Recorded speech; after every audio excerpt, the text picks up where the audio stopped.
Y es que el amor ha inspirado tantas obras, y no solo en el pasodoble, como acabamos de escuchar, sino también en el género de la zarzuela, donde ha sido un tema muy recurrente. Quizá una de las composiciones más populares de la zarzuela, ambientada en temas aragoneses, es la Jota del Trus de los Tenorios.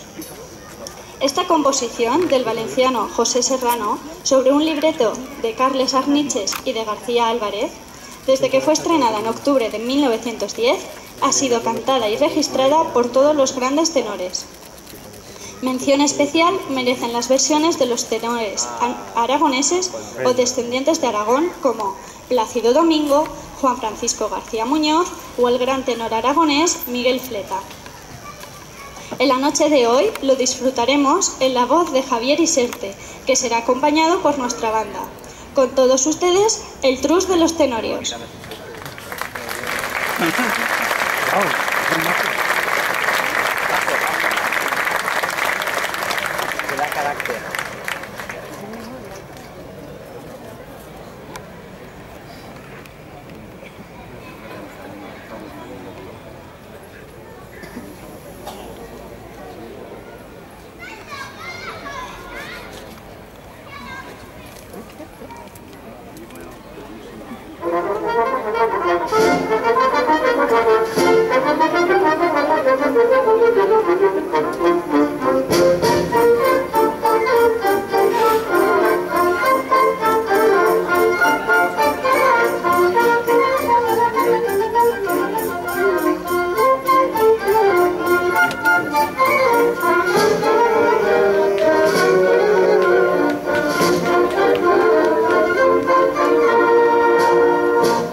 Sal de mi tierra, yo le